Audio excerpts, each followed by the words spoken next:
guys, it's Bunnymon and welcome to today's video and welcome to another WWE reaction. This is still going. This fly is the biggest WWE fan. I cannot get rid of it. It's been 3 days. Can you okay, chill. Okay, this video was recommended by Morris Elliott, and he said if you want to see how far a WWE wrestler can fall, check out the rise and fall of Chyna. It is mind-blowing.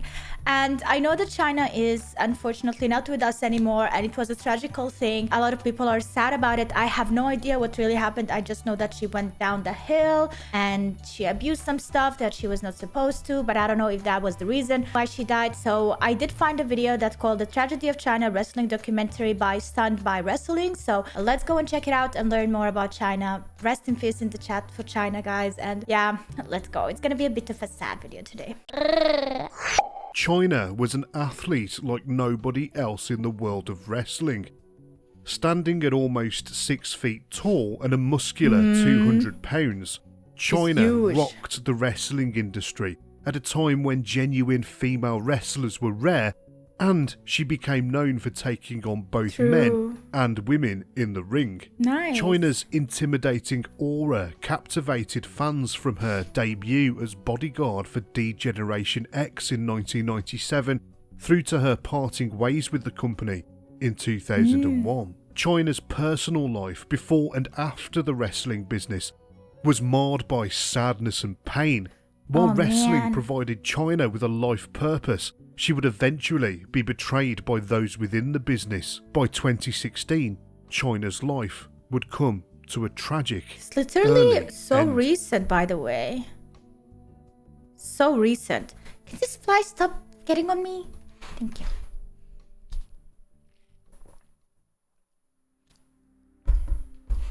From the very beginning of her life, Chyna was surrounded by unhappiness. She was born Joni Laura to an abusive father who was a drug addict and an alcoholic.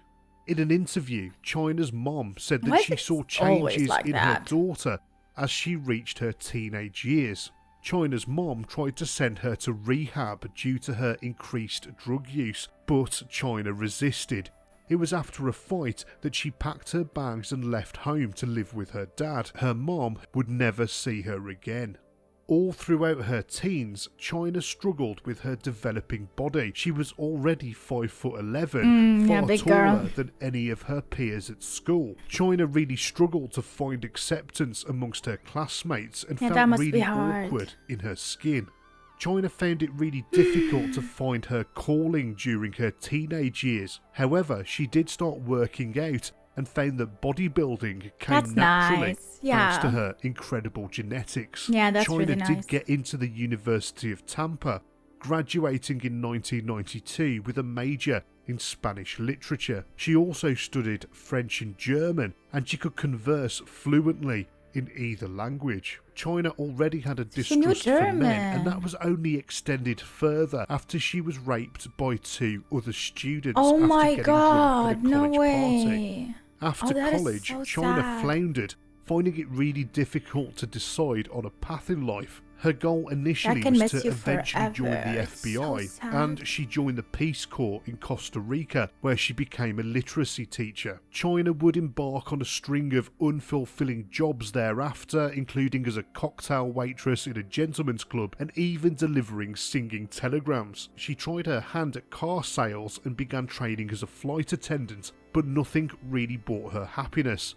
That was apart from working out at the gym.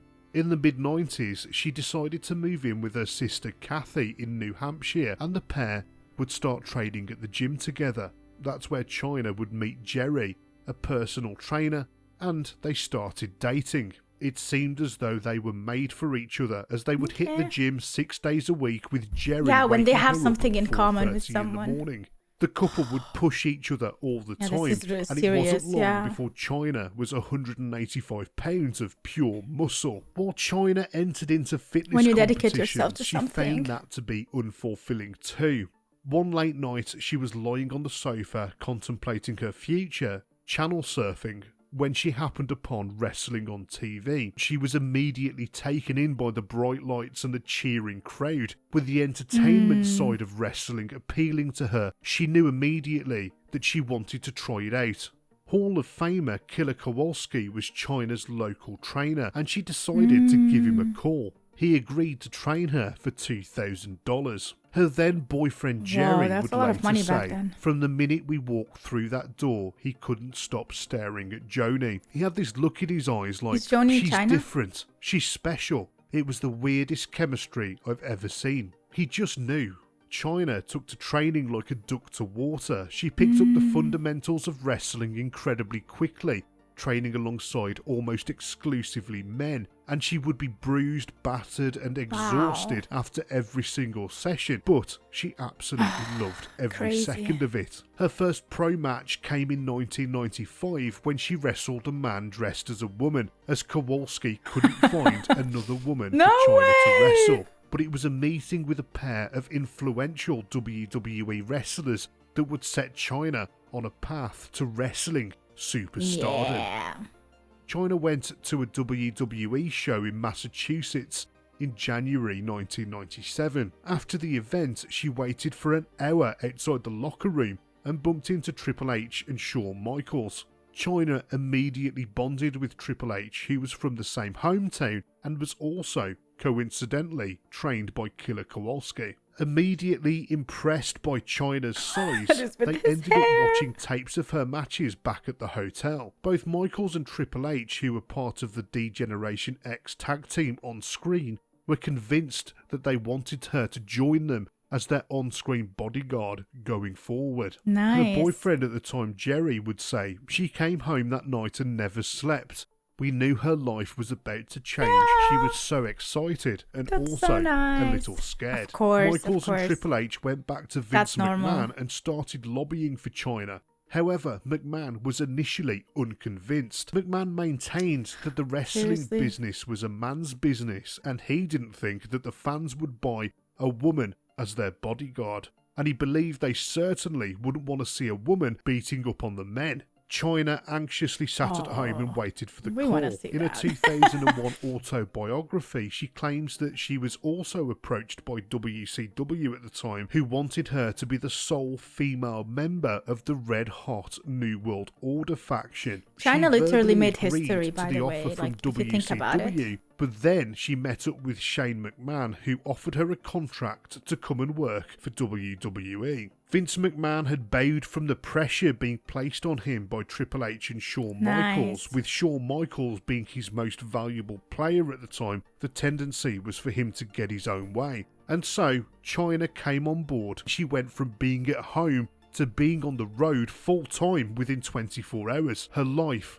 was irreversibly changed forever. On the road, Chyna travelled with Shawn Michaels and Triple H, and it wasn't long before she started an intense relationship with Hunter. Almost everyone agreed that the new couple were just perfect for each other. Neither Hunter or Chyna drank or did drugs at that point, unlike most of the other talent who were drinking and popping pills after every show, and they bonded over that. In an interview, one of Chyna's closest friends said that Hunter loved her just the way she was, and Chyna finally felt like she was being accepted. She would later say that he was the love of her life and was totally loyal to him. In fact, Chyna was the happiest she'd ever been in her entire life. She'd found the acceptance that she'd never found in her teens. In the locker room of WWE, happened to her ex, she found her surrogate family. The other wrestlers were like brothers to her.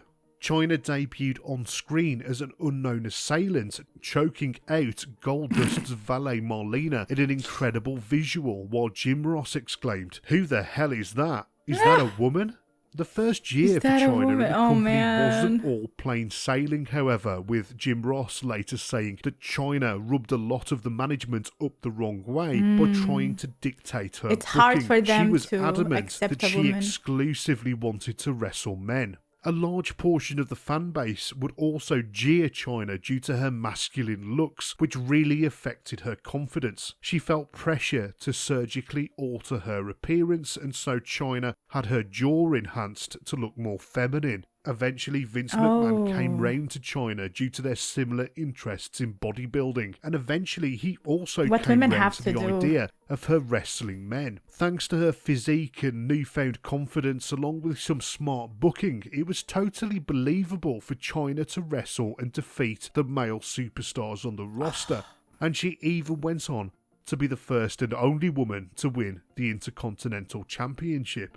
By 1999, Chyna's popularity had skyrocketed and she crossed over into the mainstream and became a spokesperson for the company. This increased level of fame felt incredible for Chyna, as she was more empowered than she'd ever felt in her entire life. But it wasn't without its pressures. In a later interview, she would admit that she felt incredible pressure representing women everywhere in the male-dominated world of wrestling.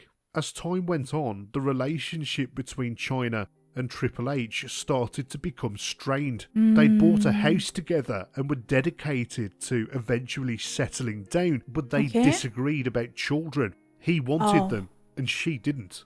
The relationship had been rock solid up until this point, and Chyna had trusted Hunter implicitly. Vince Russo was the WWE lead writer at the time. He said that he'd never gone directly to Chyna to discuss her work. Instead, he would talk to Triple H. He was kind of like her manager. In an on-screen storyline, Triple H married Stephanie McMahon, Vince McMahon's daughter, and this would be the beginning of the end for his relationship with Chyna. Vince Russo said it was an unravelling, and it was an unravelling that she never recovered from. As the on-screen storyline between Stephanie and Hunter progressed, they became closer together in real life. And Triple H started flirting with Stephanie. Chyna's suspicions began to grow, and eventually she confronted Hunter. She found a love letter from Stephanie to Triple H dated back a full year, with Chyna forever wounded from the betrayal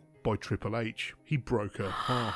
From a career standpoint, Chyna was in deep trouble too. Through no fault of her own, she was in an almost impossible position as the ex-girlfriend of the boss's daughter's new boyfriend, and she suspected that her days in the company were numbered. When Chyna's contract expired, there was no offer of renewal, despite her being the women's champion at the time. She was advised that she wasn't being rehired by facts. And, as is usually the case in WWE, it was like she'd been erased from history. While Chyna believed that her contract was not renewed due to her situation with Triple H, there were also other factors at play backstage. Her relationship with Vince McMahon had become strained over the past few months, with then head of talent relations Jim Ross later confirming that Chyna had demanded at least a guaranteed offer of $1 million in her next contract, which was simply never going to happen.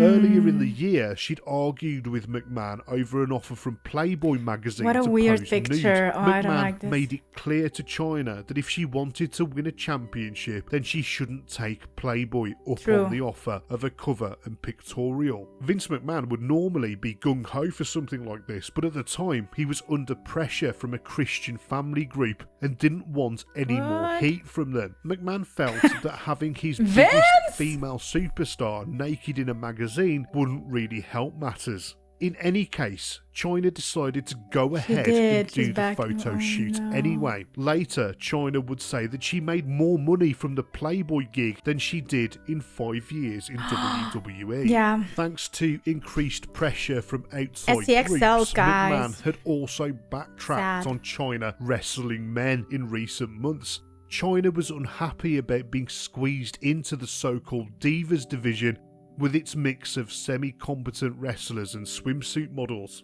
All of these factors combined led to her no longer being part of the company. Overnight, Chyna lost her chosen family and was back on her own.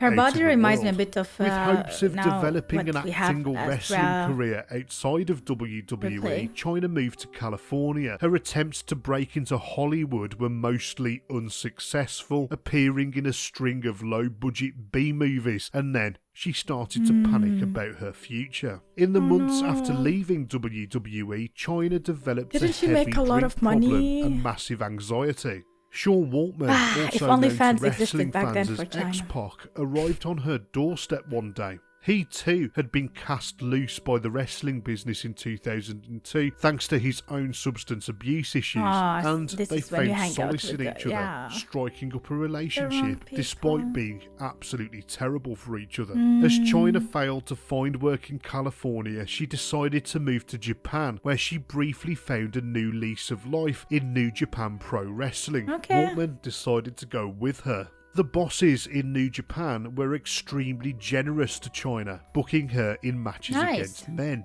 and the Japanese fans they don't really care. took to her. They adored her. Famously, she wrestled Japanese legend Masahiro Chono in a very close match. In an interview, Chono would later say, "Normally my wife would never watch wrestling, even if it's mine. Just on that day, she wanted to come to the show." Yeah, like Later the on, impact I she asked left who on she women was actually and cheering for. who She was became totally wrestlers cheering for afterward. Like, Joni. I'm It was sure- one of the harder matches I've ever done. Nice. Chyna would later say that the match against Chono was one of her greatest ever achievements. Sean Waltman carried coke and meth with him to Japan, and Chyna would get dragged into the drug cycle with him while they were overseas. As Chyna became embroiled in substance abuse issues, she became sloppy, not showing up on time for her bookings with New Japan, and so they released her from her contract. Yeah, for him timing is The really pair important. went back to America and released a pair of homemade porn videos, Oh, although no. Chyna would later claim to have been screwed over by the distributors and to have made no money, despite selling more than 100,000 copies. Chyna would later be charged with physically assaulting Waltman, and the relationship broke down. Chyna's sister was seriously concerned for her, saying that Chyna was in a constant downward spiral. Totally in denial about her drink and drugs problem, So Chyna would sad. refuse her sister's help to take her to rehab, and she stormed out. That was the last time they would ever see each other. Yeah, like if they don't want help, what can you do? really? Chyna was Need to totally protect alone in yourself the too. world, still in a tailspin that would only be made worse by moving to This Las is worse than I Vegas. Her expected. friends would later say that it was the worst place in the world for Chyna to live. with Fast what running she's- out of money, Chyna agreed to appear in a string of embarrassing reality TV shows, often inebriated. It became clear to everyone watching that she had totally lost control of her life since leaving the wrestling business. Many thought that Chyna had reached rock bottom when she appeared on Celebrity Rehab in 2008 in a failed attempt to get sober. She briefly signed with TNA Wrestling in a gig that lasted for just 2 shows. Viewers' suspicions that Chyna would do absolutely anything that she was offered seemed to be confirmed when she revealed that she'd appeared in yet another adult movie that was about to hit the market. This was when TNA decided to drop her from her contract, in a decision that would negatively affect any chance of Chyna ever appearing in WWE again. Even to go in the Hall of Fame,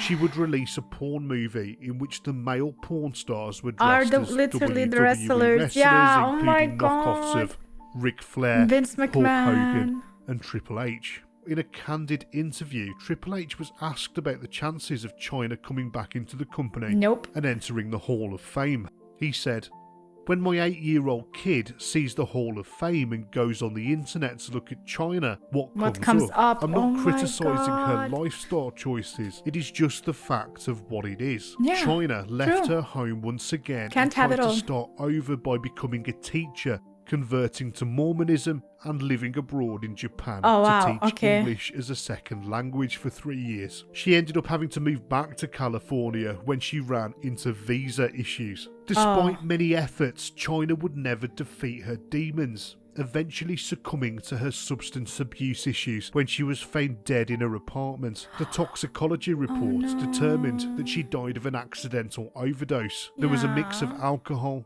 anxiety drugs, oxycodone, and a She sleeping needed the tablet right found people inside her. around her, and The I have a brains- feeling like she never had actually real people who are there to help her. And that is the thing, the influence she got from other people. Like, I am sure this guy she met and she hanged out with and she was with, like, he ruined her life. From there onward, like, everything went downhill. that Chyna broke as a female wrestler for all those that came after her was realised in If only 2019. she took it seriously. That year's WrestleMania main event featured all women for the first time ever, and Chyna was posthumously entered into the Hall of Fame. For Joanie Laurer, it was too little, too late. An unhappy life was cut short thanks to the business that she briefly found comfort in. There will never be another performer in wrestling like the ninth wonder of the world, Chyna. Yeah, true. She changed the whole, she changed wrestling overall, but especially for women. I am sure about that. I was actually a fan of Chyna when I was a kid, but only as an adult did I understand how important and awesome she was. This video hit hard because whenever I hear news about her, I miss her. Rest in peace, Chyna. Hopefully now you will get the rest. This is the most respectful and genuine video I have ever seen on the beautiful Chyna. Well done. I think that made Chyna stand out as much in wrestling was that indefinable, I never heard of that word. Something that truly makes a superstar, charisma. She just had that it factor that you can't train for. Her photographs are kind of heartbreaking because you can see that she never really changed. She was always such a sweetheart and one of the most caring and genuine people backstage in all the business. See, that's the thing. Good people get screwed over. And that's what I feel like happened to her throughout her career, whether in private life, personal life, or in business. She put a lot of trust in the wrong hands of the wrong people. And I wish she had better influence in her life and if she was raised better, then probably she would know how to treat her success and failures equally better. Because if you are a successful person, as long as you know how to deal with your demons and how to deal with your failure as well, that defines, in my opinion, that defines success in your life as well. It's easy to be like happy and successful when everything is going well for you, but let's see you actually stand up for yourself and fight harder when things are not working well. And I feel like that is the character that a lot of people are missing, and it's hard to find and to carry on. That's it. It was so sad. It was such a bad choices she made in her life. See, like guys, like just a couple of bad choices in your life and it's almost impossible for you to get back. So definitely a sad story. That's it for today's video. I hope you enjoyed it. Thanks so much for watching. Make sure to leave a like and subscribe for more. Rest in peace, Chyna, in the chat, and see you in the next video. See you. Bye.